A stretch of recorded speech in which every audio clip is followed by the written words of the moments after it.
ನಮಸ್ಕಾರ ಸ್ನೇಹಿತರೆ, ಸೋಮು ವಿಜಿ 189 ಕುಕಿಂಗ್ ಚಾನಲ್ಗೆ ಸ್ವಾಗತ. ಸ್ನೇಹಿತರೆ, ನಮ್ಮ ವಿಡಿಯೋಗಳು ನಿಮಗೆ ಇಷ್ಟವಾದಲ್ಲಿ ಲೈಕ್ ಮಾಡಿ, ಕಾಮೆಂಟ್ ಮಾಡಿ, ಶೇರ್ ಮಾಡಿ ಸ್ನೇಹಿತರೆ.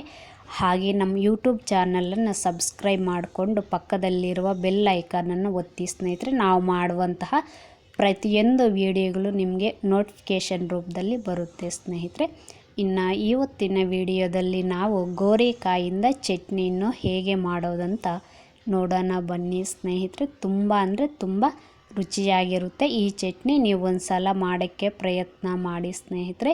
ವಿಡಿಯೋವನ್ನು ತಪ್ಪದೆ ನೀವು ಸ್ಕಿಪ್ ಮಾಡದಿರ ಕೊನೆಯ ತನಕ ನೋಡಿ ಸ್ನೇಹಿತರೆ. ಆವಾಗಲೇ ಅರ್ಥ ಆಗೋದು ಹೇಗೆ ಮಾಡೋದು ಅಂತ. ನಾನು 1/4 kgಯಷ್ಟು ಗೋರಿಕಾಯಿನ ತಗೊಂಡು ಉಪ್ಪು ಹಾಕಿ ತೊಳೆದು ಇಟ್ಕೊಂಡಿದ್ದೀನಿ ಸ್ನೇಹಿತರೆ. ಇದನ್ನು ನಾವು ಇವಾಗ ಸಣ್ಣದಾಗಿ ಕಟ್ ಮಾಡ್ಕೋಬೇಕು. ಆ ಕಡೆ ಈ ಕಡೆ ಕಟ್ ಮಾಡಿಬಿಟ್ಟು ಈ ಥರ ಸಣ್ಣದಾಗಿ ಕಟ್ ಮಾಡಿ ನಾನು ಒಂದು ಬೌಲಲ್ಲಿ ಸೇರಿಸಿ ಇಟ್ಕೊಂಡಿದ್ದೀನಿ ಸ್ನೇಹಿತರೆ. ಒಂದು ಟೊಮೊಟೊನ್ನು ತಗೊಂಡಿದ್ದೀನಿ, ಒಂದು ಈರುಳ್ಳಿಯನ್ನು ಉದ್ದವಾಗಿ ಕಟ್ ಮಾಡಿ ಇಟ್ಕೊಂಡಿದ್ದೀನಿ ಸ್ನೇಹಿತರೆ. ನಮಗೆ ಎಷ್ಟು ಬೇಕೋ ಅಷ್ಟು ಹಸಿ ಮೆಣಸಿನ್ಕಾಯಿನ ತಗೊಂಡಿದ್ದೀನಿ ಸ್ನೇಹಿತರೆ. ಇನ್ನು ಒಂದು ಪಾತ್ರೆಗೆ ಸ್ವಲ್ಪ ನೀರು ಹಾಕ್ಕೊಂಡು ನೀರು ಬಿಸಿ ಮಾಡ್ಕೋಬೇಕು ಸ್ನೇಹಿತರೆ. ಬಿಸಿಯಾದ ನೀರಿಗೆ ನಾವು ತಗೊಂಡಿರುವಂತಹ ಹಸಿ ಮೆಣಸಿನ್ಕಾಯಿ, ಟೊಮೊಟೊ, ನಾವು ಕಟ್ ಮಾಡಿ ಇಟ್ಕೊಂಡಿರುವಂತಹ ಗೋರಿಕಾಯಿಯನ್ನು ಹಾಕ್ಕೋಬೇಕು ಸ್ನೇಹಿತರೆ. ನೀವು ಬೇಕಾದರೆ ಬದನೆಕಾಯಿಯನ್ನು ಸಹ ಹಾಕ್ಕೋಬೋದು. ರುಚಿಗೆ ಸ್ವಲ್ಪ ಕಲ್ಲುಪ್ಪನ್ನು ಸೇರಿಸ್ಕೊಂಡು ಮುಚ್ಚಳವನ್ನು ಮುಚ್ಚಿ ಕುದಿಯೋಕ್ಕೆ ಬಿಡಿ ಸ್ನೇಹಿತರೆ. ಒಂದು 4 ರಿಂದ 5 ನಿಮಿಷ ಕುದಿಸ್ಕೊಂಡ್ರೆ ಸಾಕು ಗೋರಿಕಾಯಿಯನ್ನು. ನೋಡಿ ಸ್ನೇಹಿತರೆ, ಚೆನ್ನಾಗಿ ಗೋರಿಕಾಯಿ, ಟೊಮೊಟೊ, ಹಸಿ ಮೆಣಸಿನ್ಕಾಯಿ ಬೆಂದಿದೆ ಸ್ನೇಹಿತರೆ.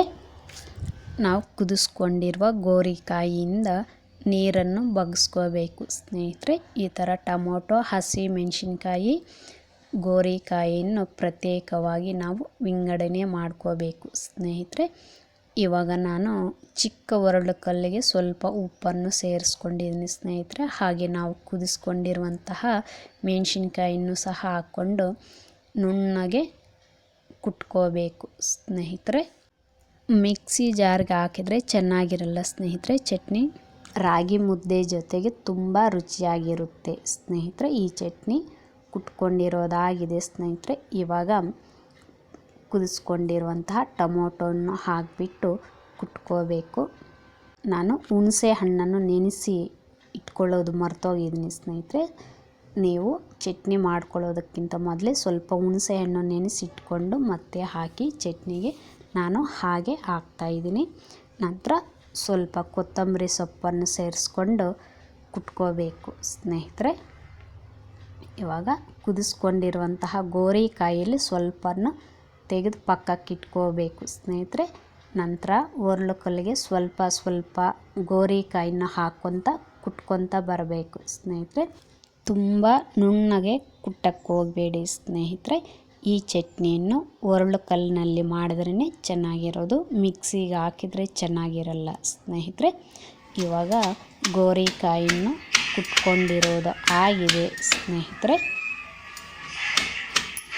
ಇನ್ನು ಕೊನೆಯದಾಗಿ ನಾವು ಕಟ್ ಮಾಡ್ಕೊಂಡಿರುವಂತಹ ಈರುಳ್ಳಿನ ಸೇರಿಸ್ಕೊಂಡು 1-2 ಸಲ ಕುಟ್ಕೊಂಡ್ರೆ ಸಾಕು. ನಾವು ಮಾಡಿದಂತಹ ಗೋರಿಕಾಯಿ ಚಟ್ನಿ ರೆಡಿ ಆಯಿತು ಸ್ನೇಹಿತರೆ. ನಾವಿನ್ನು ತೆಗೆದು ಪಕ್ಕಕ್ಕೆ ಇಟ್ಕೊಂಡಿರುವಂತಹ ಗೋರಿಕಾಯಿಯನ್ನು ಹಾಕ್ಬಿಟ್ಟು ಒಂದು ಸಲ ಕಳಿಸ್ಕೊಂಡ್ರೆ ರೆಡಿ ಆಯಿತು ಸ್ನೇಹಿತರೆ ನಾವು ಮಾಡಿದಂತಹ ಗೋರಿಕಾಯಿ ಚಟ್ನಿ. ಬೇಕಾದರೆ ನೀವು ಒಗ್ಗರಣೆನೂ ಸಹ ಹಾಕ್ಕೋಬೋದು ಸ್ನೇಹಿತರೆ. ನನಗೆ ಯಾಕೋ ಒಗ್ಗರಣೆ ಹಾಕಿದ್ರೆ ಚೆನ್ನಾಗಿರಲ್ಲ ಚಟ್ನಿ, ಅದಕ್ಕಾಗಿ ನಾವು ಹಸಿಯಾಗಿ ಹಾಗೆ ತಿಂತೀವಿ ಸ್ನೇಹಿತರೆ ಮುದ್ದೆ ಜೊತೆ. ಈ ವಿಡಿಯೋ ನಿಮ್ಗೆ ಇಷ್ಟವಾದಲ್ಲಿ ಲೈಕ್ ಮಾಡಿ, ಶೇರ್ ಮಾಡಿ, ಹಾಗೆ ಸಬ್ಸ್ಕ್ರೈಬ್ ಮಾಡ್ಕೊಳ್ಳಿ ಸ್ನೇಹಿತರೆ. ಮರೀದಿರ ನೀವು ಮಾಡಿಕೊಳ್ಳುವ ಸಬ್ಸ್ಕ್ರೈಬ್ ನಮಗೆ ತುಂಬ ಉಪಯೋಗ ಆಗುತ್ತೆ ಸ್ನೇಹಿತರೆ. ಮತ್ತೊಂದು ವಿಡಿಯೋದೊಂದಿಗೆ ನಾವು ಭೇಟಿಯಾಗೋಣ ಸ್ನೇಹಿತರೆ. ಈ ವಿಡಿಯೋವನ್ನು ನೋಡಿದ್ದಕ್ಕಾಗಿ ಎಲ್ಲರಿಗೂ ಧನ್ಯವಾದಗಳು ಸ್ನೇಹಿತರೆ.